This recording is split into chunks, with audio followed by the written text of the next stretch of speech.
Alors, bonjour, chers tous. Alors, ravi de vous compter présent à ce troisième webinaire organisé par le réseau des journalistes scientifiques de l'Afrique francophone, un réseau né en 2019 lors de la 11e conférence mondiale des journalistes scientifiques qui s'est tenue à Lausanne, en Suisse. Et je rappelle que c'est un réseau qui encourage énormément la vulgarisation des œuvres scientifiques ou bien des recherches scientifiques. Il accorde également un intérêt à la promotion et surtout à la vulgarisation des productions scientifiques. Et vous n'êtes pas sans savoir que quand on parle de vulgarisation de contenu, on ne peut pas ne pas travailler avec les journalistes. Donc, les journalistes que nous sommes, nous jouons un rôle assez important sur cette thématique. Et pour ce genre de production scientifique, il faut forcément qu'on puisse travailler avec les chercheurs scientifiques, puisque c'est une thématique qui est beaucoup plus technique et il faut véritablement des chercheurs, des experts qui maîtrisent les thématiques pour en parler avec nous. Donc, dans ce webinaire, nous allons parler de la problématique des déchets face aux villes durables. Nous recevons donc pour vous le docteur Prosper Sekja Samon. Il est titulaire d'un doctorat en sociologie urbaine et de l'environnement. Et je crois qu'il a publié pas mal d'articles, à l'instar de Bagida ou le symbole du repli du trait des côtes, des conséquences hologiques résilientes de la déchéance à la valorisation du Kakobé-Bléral au Néo-Togo.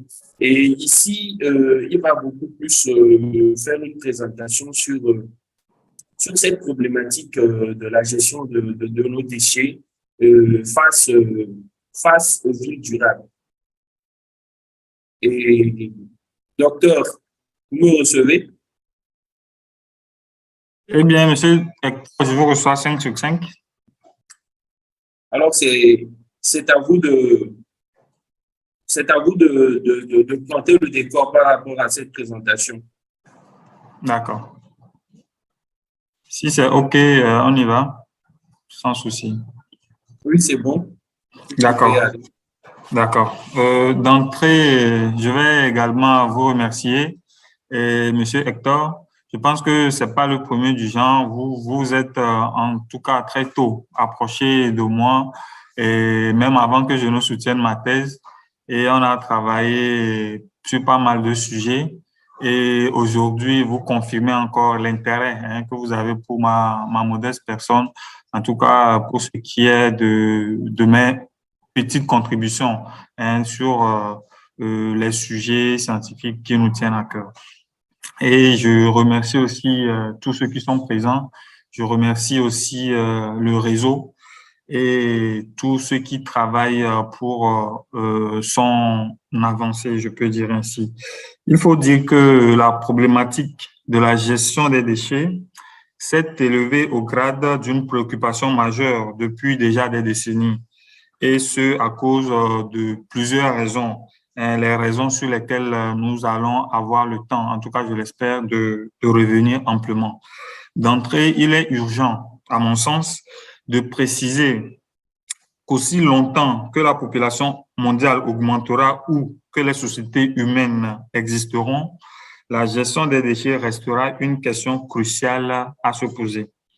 Si au jour d'aujourd'hui, l'on mentionne la nécessité de construire des villes durables, cela a tout son sens, puisque selon l'hypothèse d'Henri Lefebvre, qui envisageait une urbanisation totale de la planète, cela se vérifie donc de plus en plus.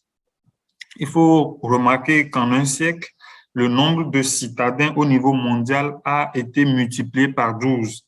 Et ce chiffre n'ira qu'en grandissant. Le volume des déchets augmente proportionnellement donc avec la croissance continue des villes. La corrélation de cause à effet existant entre augmentation de la population et problématique de la gestion des déchets est toute trouvée, puisque ce sont les hommes qui sont responsables de la production des déchets, et ce sont encore eux qui ont du mal à pouvoir les gérer. Alors, ce sujet soumis à notre réflexion ce midi, qui est problématique de la gestion des déchets face à la construction d'une ville durable, nous permettra donc de mettre en regard la problématique de la gestion des déchets face à la construction de ce que nous pouvons appeler ville durable. Les défis liés à la gestion des déchets en milieu urbain seront esquissés, tout en faisant ressortir les paliers de réponse d'appoint que la mise sur pied d'une ville durable pourra apporter en guise de piste de solution, tout en n'occultant pas les rôles que devront jouer l'ensemble des entités impliquées sur ce projet commun.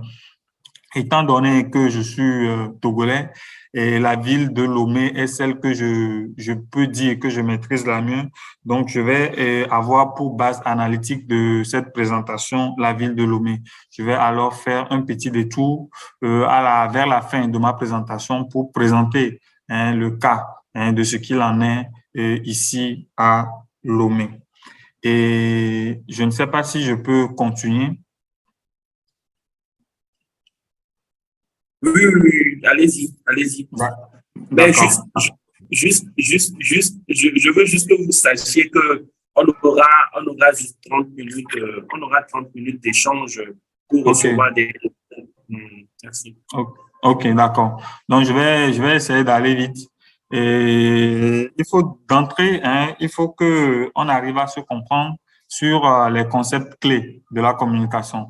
Donc, je vais peut-être essayer de définir ces concepts-là rapidement pour qu'on soit au même niveau de compréhension. Déjà, la notion principale de cette communication est sans nul doute le mot déchet. Qu'est-ce que déchet renvoie? Ensuite, nous allons parler de la gestion des déchets et ensuite de ce qu'on peut comprendre par ville durable, la définition donc de la ville durable. Et donc, c'est à partir de ces notions-là que nous allons poser l'analyse qui sera faite. Par le mot déchet, ici, il faut dire que le mot déchet vient du latin cadere, qui signifie ce qui est tombé, ce qui est donc le verbe déchoir, ce qui est tombé, ce qui a été déchu. La racine 10, qui est rattachée à ce mot, donc, traduit l'éloignement et la séparation.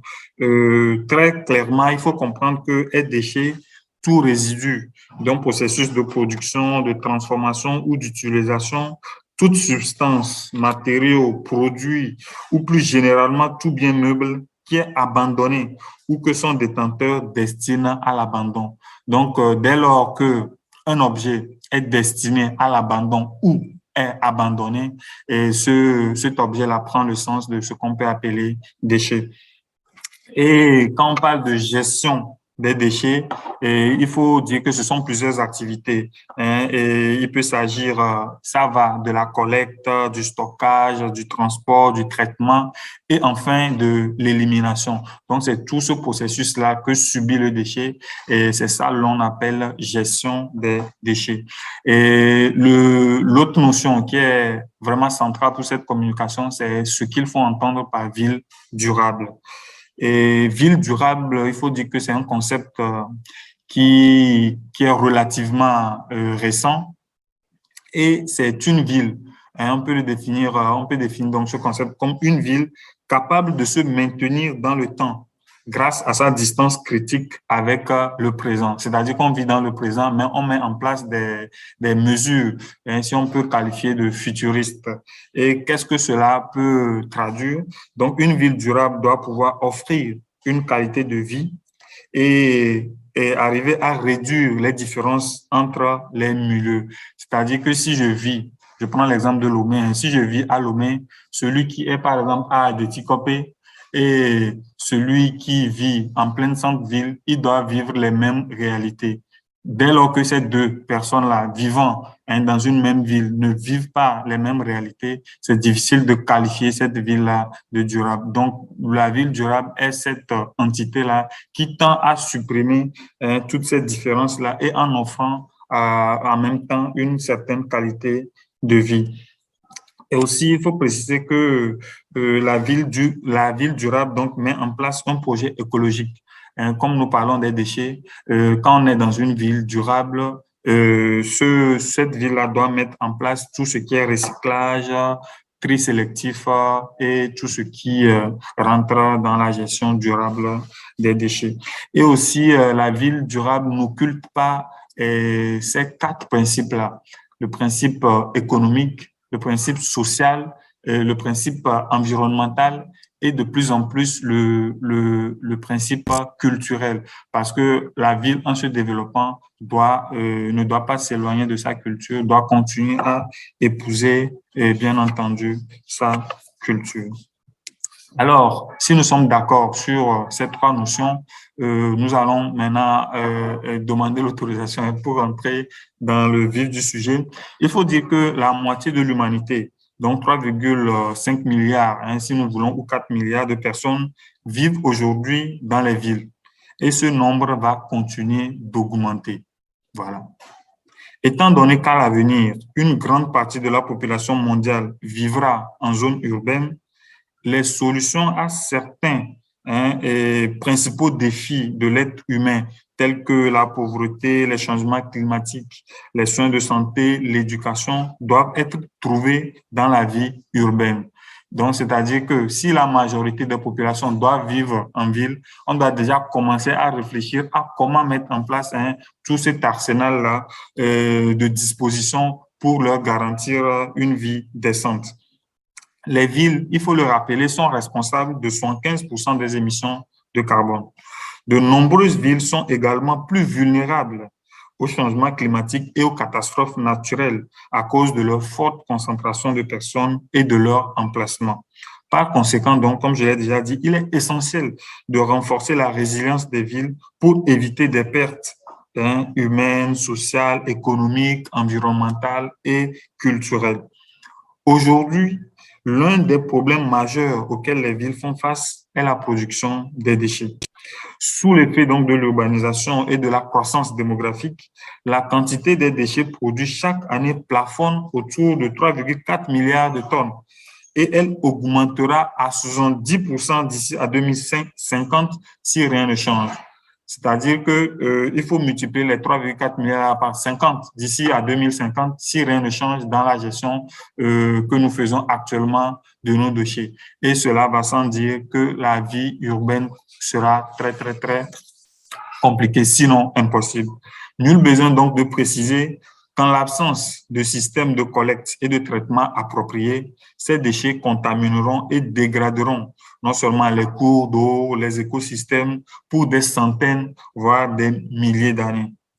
Alors, pour atteindre un développement urbain durable, sain et inclusif, le secteur de la gestion des déchets ne devrait en aucun cas être négligé. Et pourtant, dans les pays à faible revenu, comme dans la plupart des pays africains, seulement 4% des déchets sont recyclés. Et plus d'un tiers, sont recyclés si on veut s'attarder sur les réalités, les réalités donc occidentales. Ainsi, dans un élan de construction de la ville durable, la problématique de la gestion des déchets doit s'inscrire dans un cadre d'un modèle économique circulaire. L'économie circulaire devient donc la pierre d'angle si on veut arriver à allier la gestion des déchets à la construction d'une ville durable. Ce modèle d'économie circulaire dans lequel les produits donc seront conçus et optimisés pour être réutilisés et recyclés.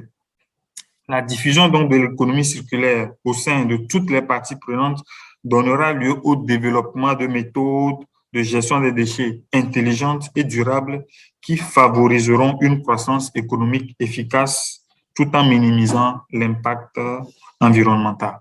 En clair, cette problématique implique donc de nombreux défis pour l'établissement des villes durables, mais offre également de nombreuses opportunités. Ça, il ne faut pas l'occulter. En termes de défis, l'un des premiers que j'ai pu identifier après analyse, c'est que la gestion des déchets urbains relève de la nécessité de l'organisation du système de gestion des déchets.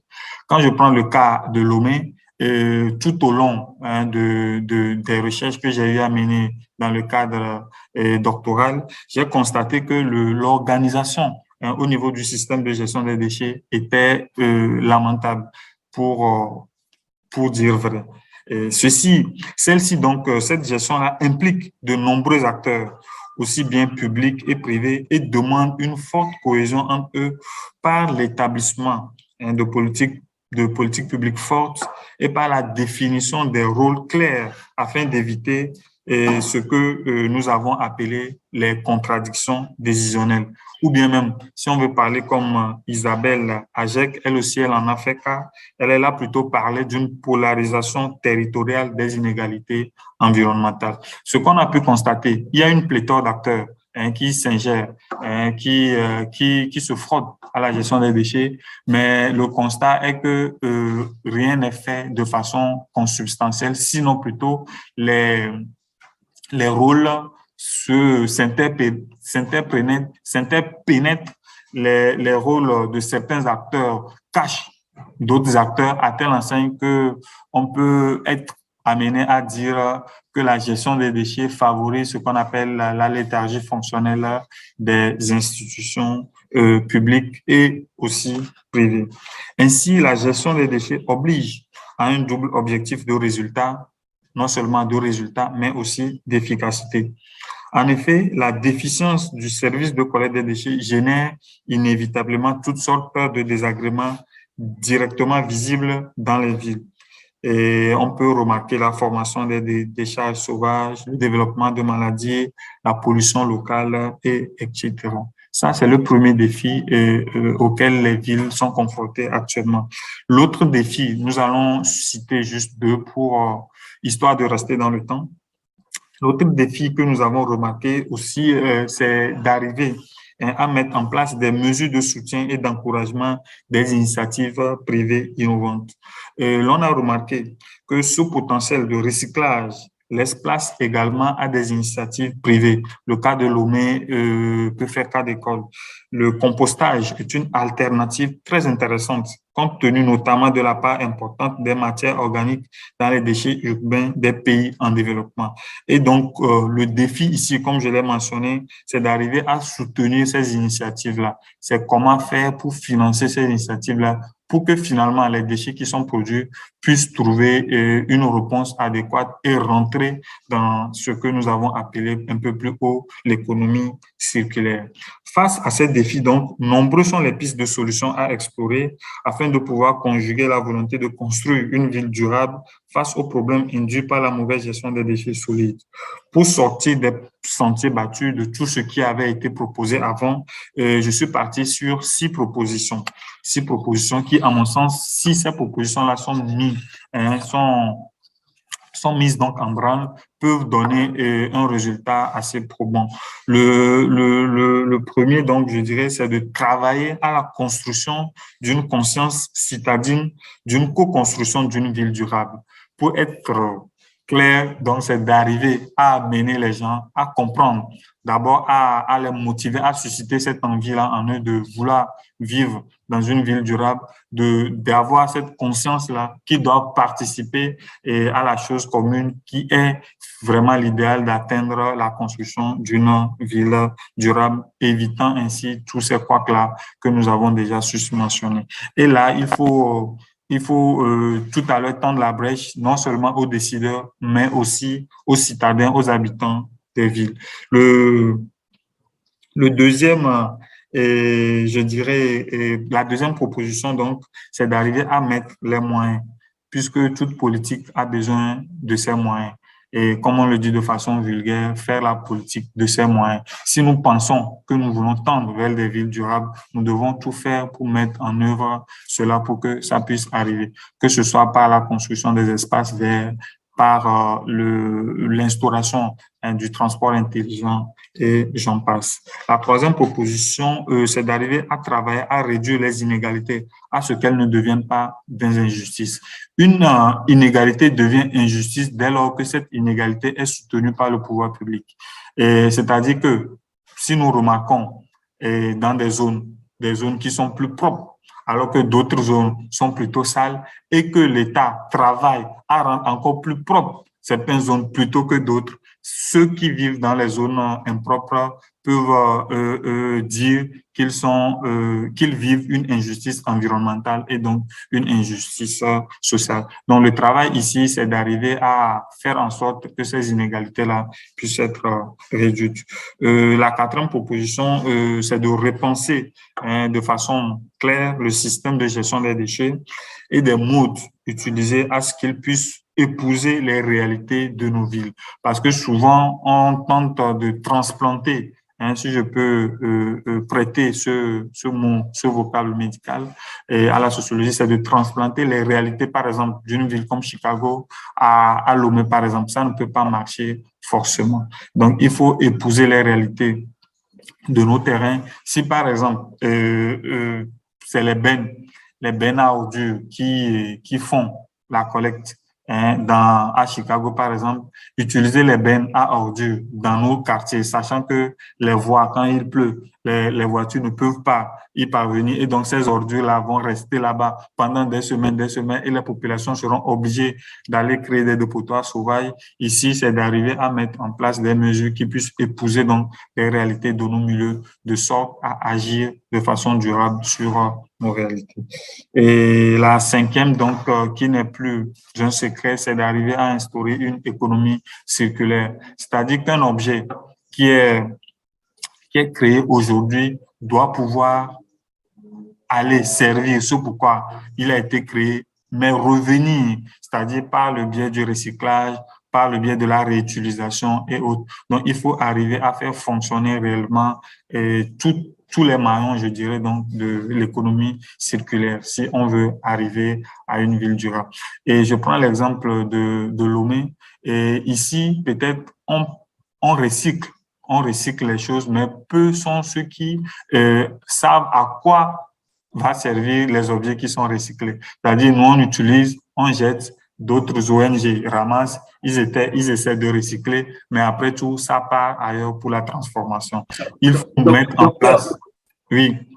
Je ne vous coupe pas la parole, mais n'est-ce pas qu'il y a déjà un problème peut-être au niveau du tri des déchets, parce qu'on devrait constater que ces déchets, la majorité des habitants qui produisent les déchets n'arrivent pas véritablement à savoir, à faire le distinguo entre les déchets, au fait, c'est-à-dire ceux qui peuvent peut-être passer au niveau des engrais organiques, ceux qui sont des déchets plastiques et d'autres déchets qui ne sont pas forcément réutilisables. Je crois qu'il y a forcément ce souci-là. Sinon, comment pensez-vous qu'on puisse amener maintenant cette population et à s'approprier de ce tri des déchets? Parce que déjà, il y a un problème au niveau de nos poubelles. Vous aurez constaté, quand vous faites un petit tour dans les rues, vous aurez constaté qu'au niveau des maisons, les gens n'ont pas vraiment les 3 poubelles. Les gens mettent les déchets dans... C'est-à-dire tous les déchets sont mis dans une seule poubelle. Tout à fait. Et souvent, c'est compliqué, quoi. Tout à Donc, fait. Je pense que vous avez totalement raison, M. Hector. Et dans mes propositions, la deuxième, par exemple, est revenue sur le fait d'avoir les moyens de sa politique. Si on veut tendre vers une ville durable, c'est d'arriver à mettre en place tout ce qu'il faut pour le faire. Et aussi, vous avez anticipé en même temps sur la 6e proposition que j'avais à faire, c'est d'arriver à éduquer nos populations sur le plan environnemental. Voilà, c'est très important. Je pense qu'on en a déjà discuté lors des interviews passées, mais c'est important qu'on puisse revenir sur ça, le fait d'instaurer une certaine éducation au niveau de nos populations, même si ces personnes-là, on ne les vilipende pas, même si ces personnes-là disposent déjà quand même d'une certaine connaissance dans le domaine, il serait aussi judicieux et important d'arriver à continuer de faire cette éducation-là. Et c'est bien au travers d'une plateforme pareille.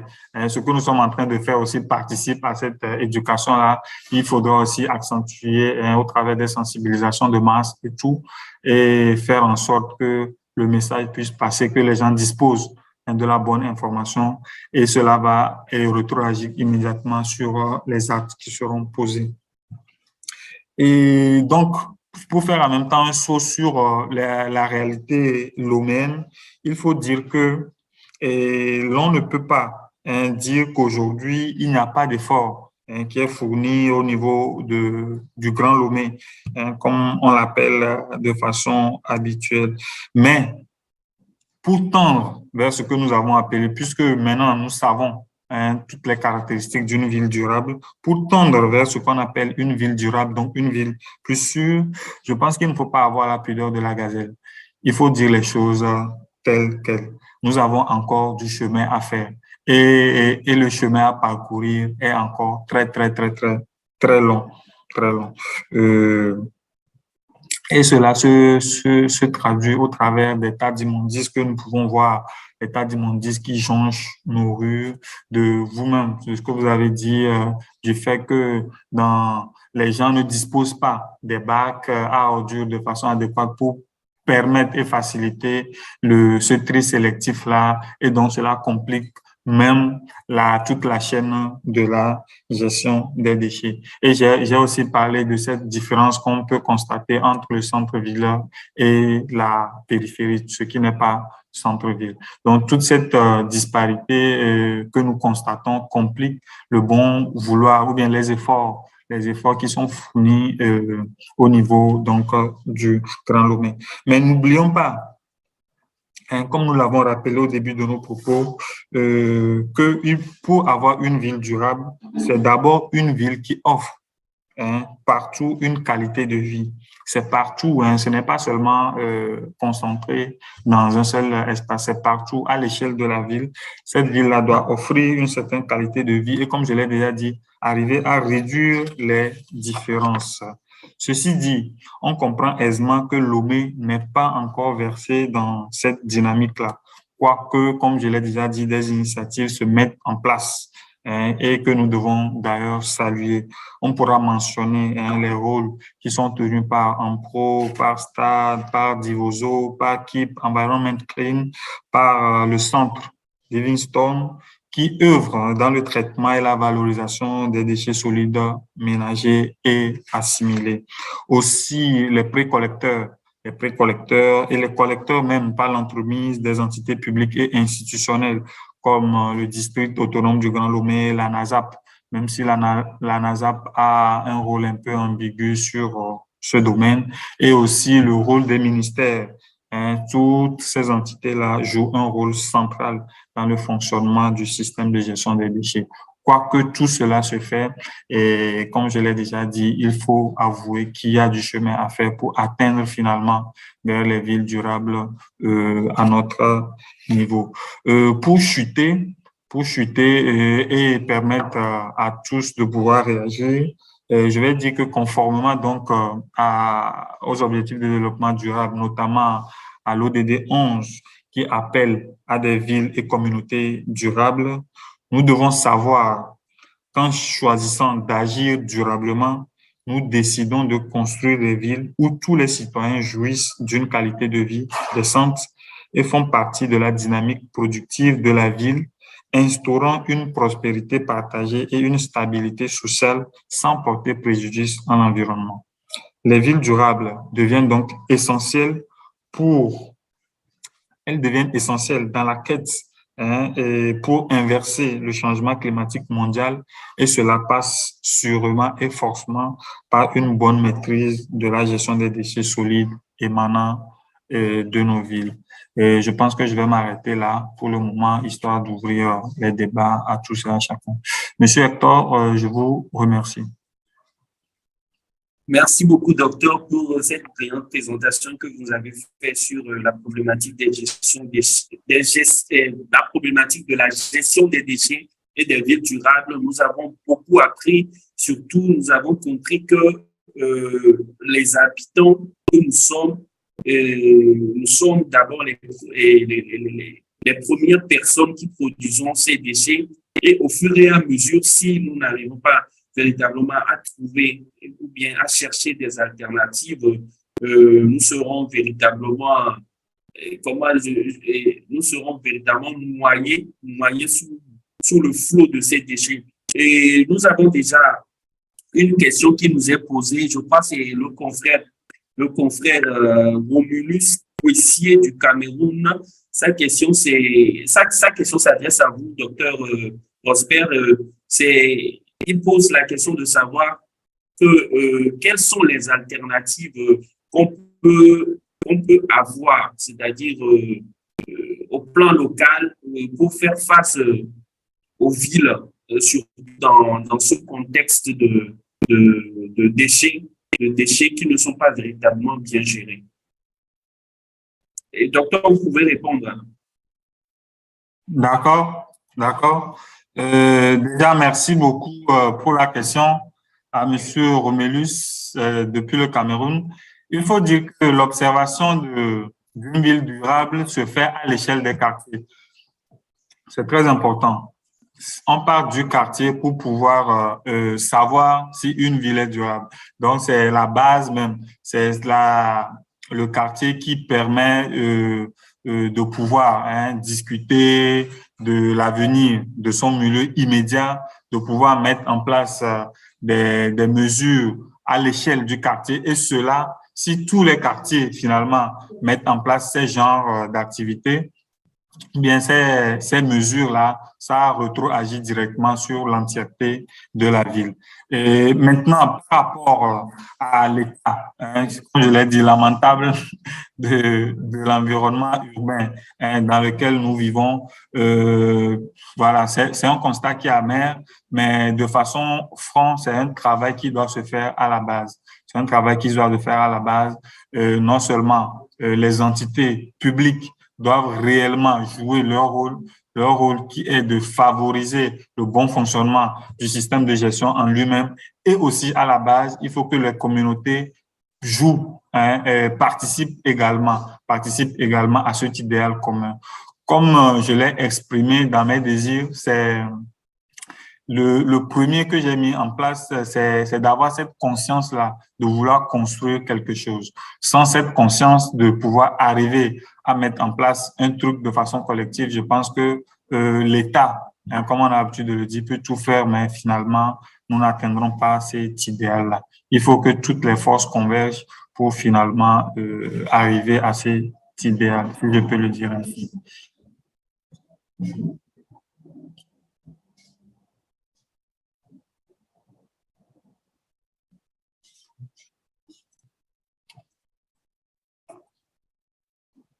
Ah, monsieur, on ne vous entend pas. Votre micro est coupé. OK, allô, c'est bon, vous me recevez? Oui, maintenant. Sinon, c'était coupé.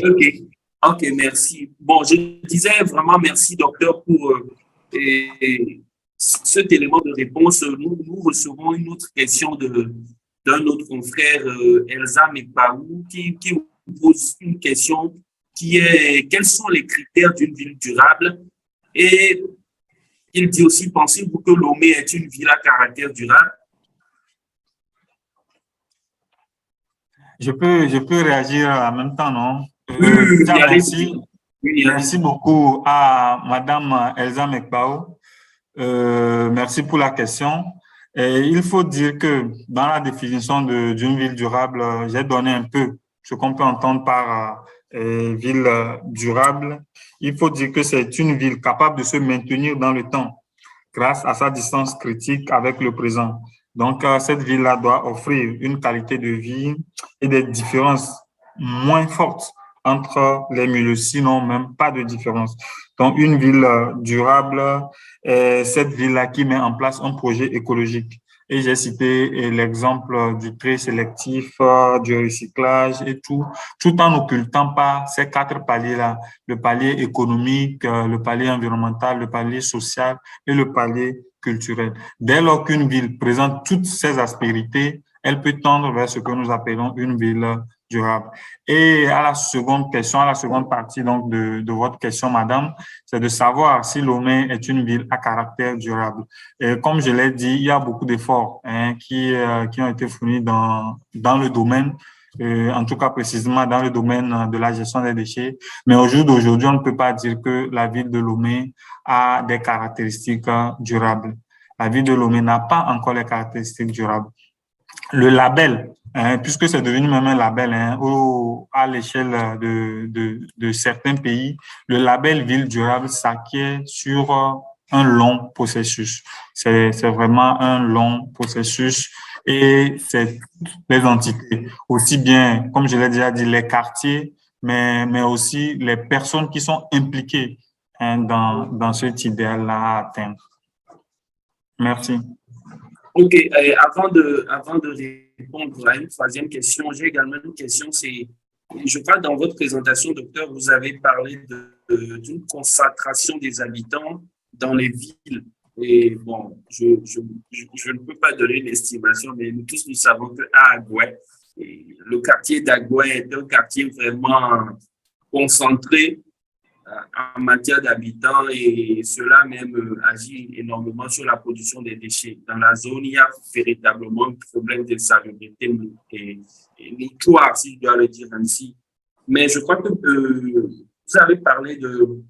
vous avez dit face à cette concentration, la seule alternative, c'est de pouvoir passer à un recyclage des déchets. Et bon, ma question est de savoir comment on pourrait véritablement amener cette population à pouvoir revoir sa manière, par exemple, de gérer les déchets et surtout de savoir aussi que ces déchets pourraient véritablement être réutilisés. Est-ce qu'on ne devrait pas déjà aider cette population-là à savoir réutiliser les déchets que de les produire juste comme ça et vraiment de créer un autre problème d'insalubrité dans ce genre de quartier? Tout à fait. Je pense que la réponse, elle est elle-même dans votre question. Vous avez tout à fait raison. Il faut arriver, et le tout part de l'éducation. Et quand on prend l'exemple, en tout cas, je n'ai pas connaissance de façon personnelle de la ville de Tokyo, je pense. Mais quand on prend cet exemple de ce que nous savons de cette ville-là, il y a une certaine discipline. Il y a une certaine discipline qui est au niveau des personnes elles-mêmes. Au niveau des personnes elles-mêmes. Et c'est sur la force de l'éducation qui a été faite, c'est sur les multitudes de sensibilisations qui ont été posées et bien sûr la volonté de ces populations elles-mêmes là d'arriver à créer quelque chose de commun. Mais si on veut dire que chaque population ou bien chaque ménage doit arriver à recycler ses déchets, c'est déjà bien, puisque il y a certains qui le font. Il y a certains qui le font dans certaines maisons. Vous allez constater le bidon d'huile qui a servi entre-temps à la cuisine n'est pas tout de suite jeté. On recueille ça, on met du savon liquide là-dessus et là-dedans pour continuer à utiliser cette boîte-là au lieu d'aller directement la jeter. Ça, par exemple, c'est des formes de recyclage. Voilà, c'est à ces petits trucs-là que nous devons éduquer nos populations pour comprendre. Il ne s'agit pas d'installer des usines pour broyer les déchets et tout, les réduire avant de les transformer. Mais par ces petits gestes-là, nous pouvons aussi au quotidien participer au recyclage et donc réduire l'empreinte écologique de façon brillante, si je peux le dire ainsi. OK. Docteur, je crois que la question qui était posée, c'est quels sont les acteurs d'une ville durable? OK. Comme je l'ai dit, pour connaître une ville durable, on parle toujours de l'échelle quartier. Donc, nous, ici, à Lomé, par exemple, si on veut comprendre une ville durable, il faut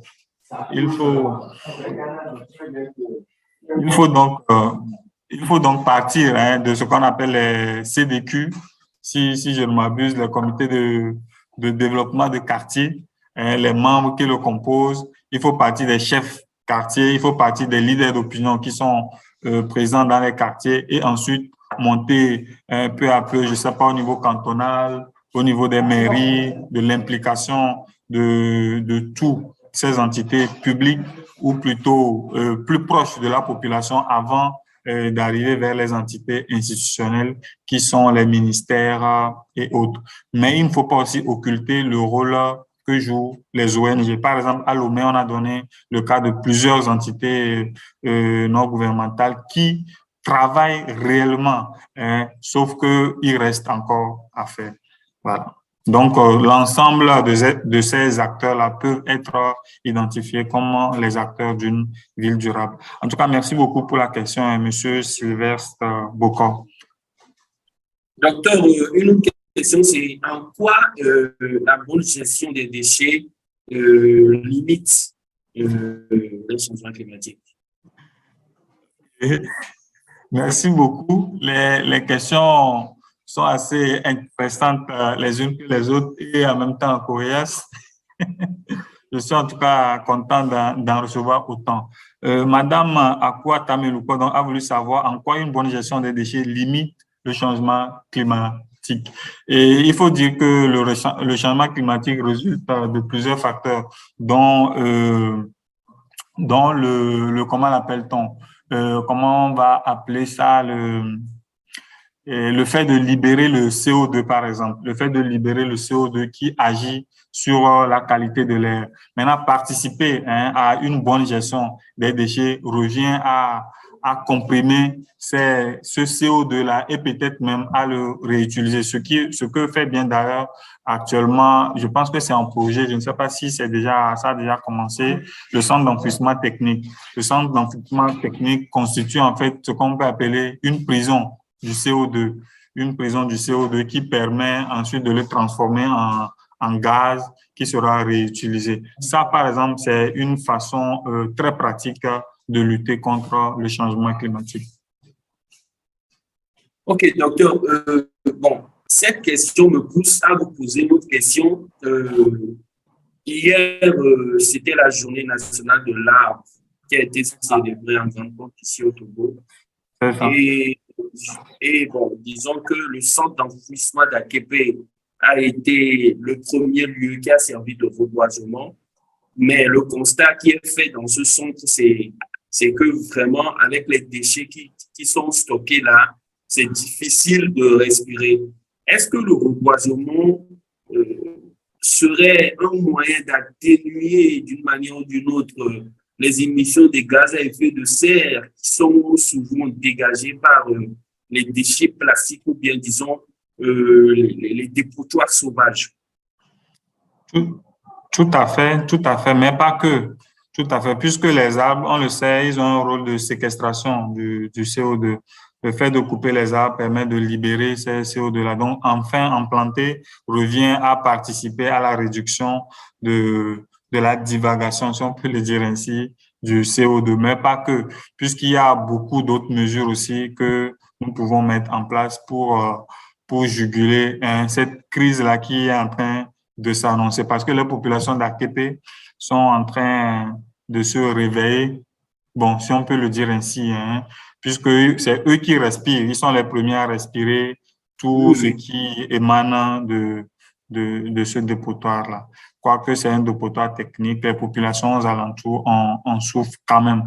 Et nous avons relevé cela aussi dans notre thèse, si je peux le dire ainsi, en qualifiant cela d'injustice environnementale. Voilà. Et sinon, c'est clair qu'il faut du travail. Et aussi, et comme on l'a déjà dit, le recyclage peut commencer aussi à la maison. Il ne faut pas destiner, et comme on le dit, le tout à l'égout, du tout à l'égout. C'est une pratique que nous devons abandonner et si nous voulons participer comment l'appelle-t-on, à la réussite de la gestion des déchets. Le tout à l'égout doit être totalement banni.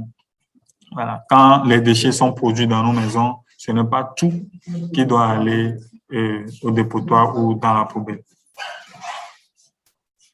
OK, docteur. Bon, nous tendons presque à la fin de ce webinaire, mais bon, ça ne nous empêche pas de continuer le débat. Du 29 mai au 2 juin dernier, les représentants de 175 pays se sont réunis. Vous me recevez? Tout à fait, je vous reçois et je suis Ok, content que vous faisiez mention de ça, que vous faites mention de ça. ok. Euh, Ok, se sont réunis au siège de l'UNESCO à Paris à pour Paris, tout la à fait. session de négociations sur un futur traité mondial contre la pollution plastique. Docteur, quelle est votre opinion sur ce sujet ou bien sur ce genre de rencontres? Déjà, si nous sommes un peu critiques à l'égard de tout ce qui a été fait là-bas, vous allez constater que les pays, les premiers producteurs de sachets et autres, que ce soit les grands producteurs de pétrole, ils étaient très réticents. Ils étaient très réticents, ce qui a fait que même les travaux ont patiné pendant 2 jours, je pense. Oui, Et oui, oui, effectivement. pendant 2 jours, l'Arabie Saoudite, la Russie, la Chine, tout ça là, ils étaient un peu réticents. Et ça, nous continuons à vivre dans cette hypocrisie générale là. Moi, je la qualifie d'hypocrisie parce que on va, certes, à ces rencontres-là, on se dit qu'on va mettre en place, on veut lutter contre le plastique, mais en même temps, on tient en main des freins pour pouvoir réaliser et comment l'appelle-t-on, cet objectif-là, parce que en arrière-plan, il y a les intérêts économiques qui sont énormément en jeu. Et aussi, ils nous ont choqués et je pense que c'est ce matin, vers les coups de 3 heures, finalement, qu'il y a eu un communiqué et de l'ensemble des scientifiques, je pense, qu'ils ont alerté même sur un fait. Le fait même de penser au recyclage de tout ce qui est issu du plastique devient dangereux. C'est-à-dire le fait même d'utiliser quelque chose qui est issu du recyclage du plastique devient dangereux. Donc, penser seulement au recyclage, quand on parle des sachets plastiques, ce n'est plus quelque chose qui doit être d'actualité. Ce qui doit être d'actualité aujourd'hui, c'est d'arriver à plafonner la production des déchets, c'est-à-dire à limiter, il doit y avoir un seuil que l'on ne doit plus dépasser, et ensuite, progressivement, réduire la production. Donc, ces deux entités, enfin, ces deux mesures, selon moi, je pense qu'ils peuvent marcher dans ce sens. Dans un premier temps, arriver à plafonner. Si on produit, par exemple, 1 milliard, 2 milliards, arriver à stabiliser pour qu'on ne puisse plus dépasser. Et ensuite, commencer année après année à chuter, à chuter, à chuter, à chuter. Parce que finalement, si le recyclage des sachets plastiques doit agir encore sur notre santé, c'est que finalement, on va tout droit vers la perdition de l'espèce humaine. Alors, vraiment, merci beaucoup, Monsieur Samon, pour votre disponibilité pour ce rendez-vous. Nous tendons presque à la fin de ce moment que nous passons avec vous. La dernière question, ça touche votre présentation. Vous avez parlé vous avez évoqué des enjeux qui sont liés à la gestion des déchets en milieu urbain. Et pour peut-être faire un petit résumé de tout ce que vous avez dit, quelles sont selon vous les alternatives aujourd'hui pour qu'on puisse faire face à cette gestion des déchets en milieu urbain? Vous serez assez succinct, 2, 3 ou 4 points clés. Merci. D'accord, monsieur Hector.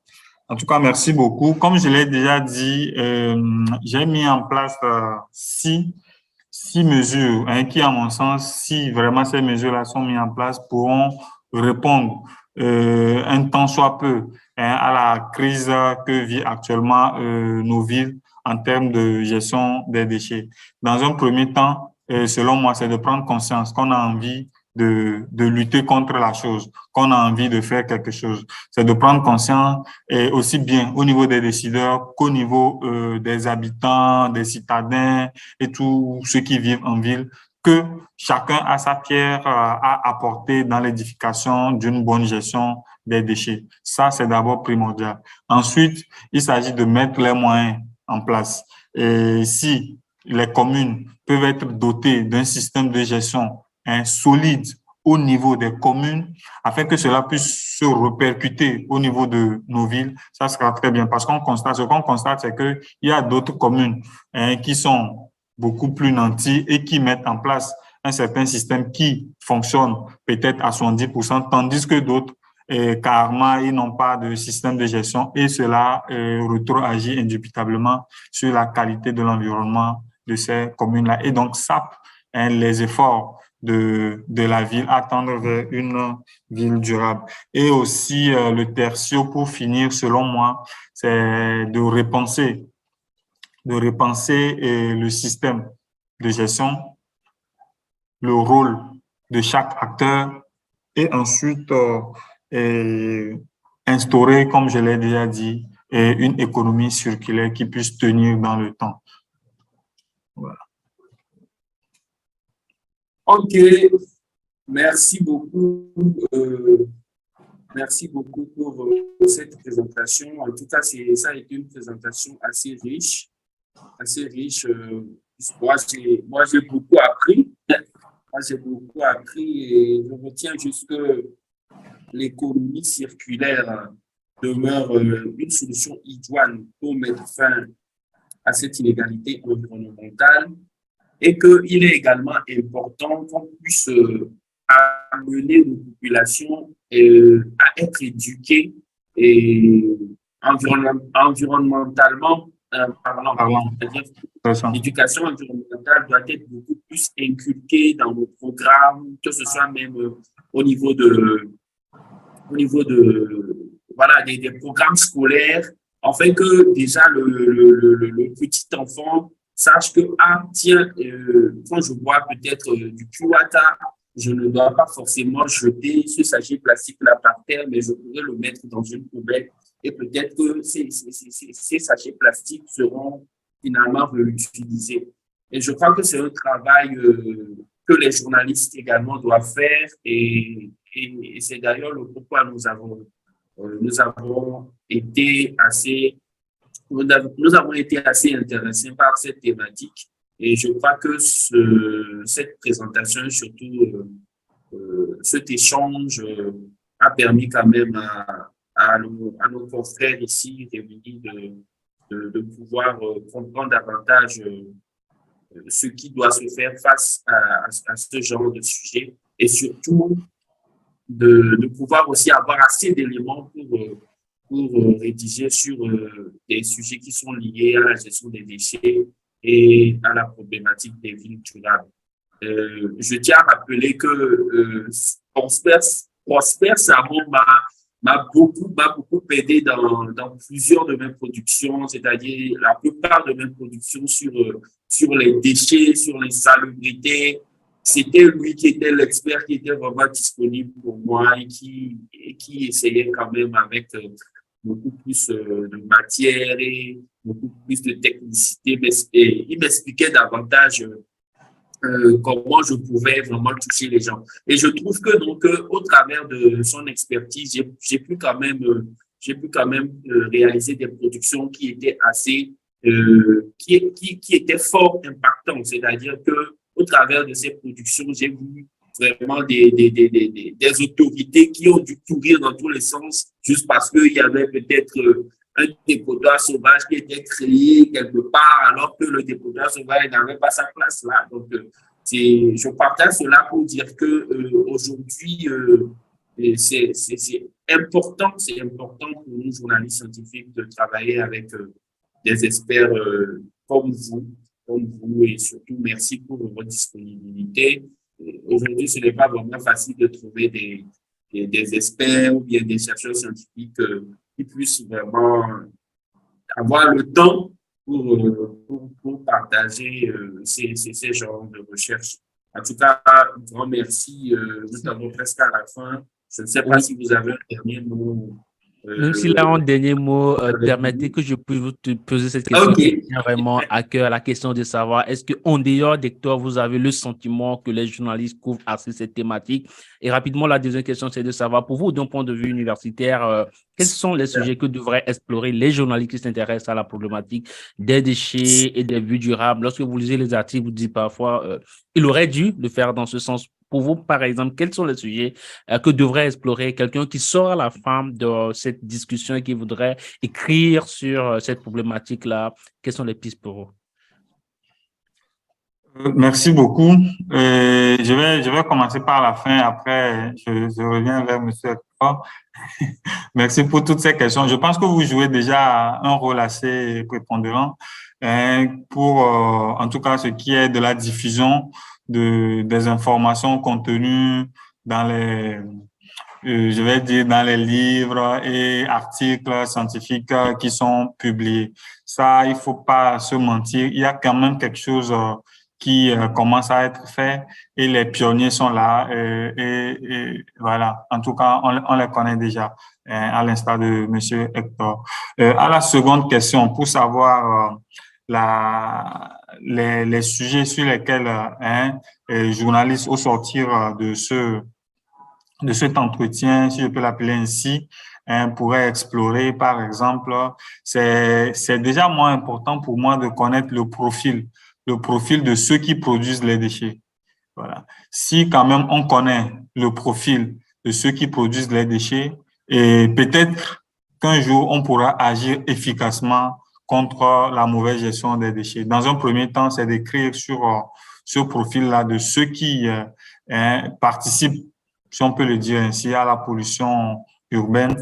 Ensuite, je pense que le côté santé de la chose est abordé, et mais si on peut continuer à y creuser, histoire de, par exemple, ce dont je viens de parler, de savoir finalement si le recyclage du déchet de quelque chose qui est issu du recyclage des déchets peut porter préjudice à la santé humaine, et vers quoi est-ce qu'on devrait tendre actuellement et recueillir peut-être les avis des uns et des autres et voir comment est-ce que il faut en tout cas aller sur ce sujet. Le travail aussi de sensibilisation doit continuer d'être fait, et d'ailleurs vous êtes les premiers garants d'en tout cas de ce travail. C'est vous qui le faites le mieux.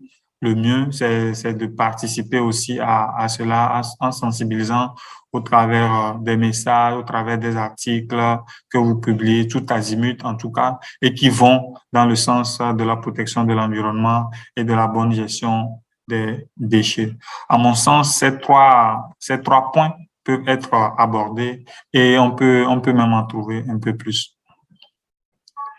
Et je ne sais pas si c'est OK pour les réponses. Merci.